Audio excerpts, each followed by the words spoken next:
এটা মন্দিরে ঢোকার মেন গেট।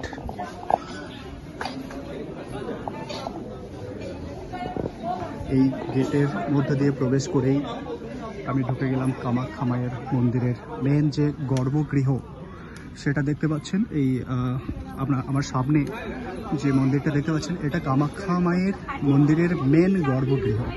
এখানেই মায়ের মূর্তি প্রতিষ্ঠিত রয়েছে। এটা আমি ডান দিক থেকেও যাওয়া যেতে পারে, বাঁ দিক থেকেও যাওয়া, দুই দিক থেকে রাস্তা রয়েছে।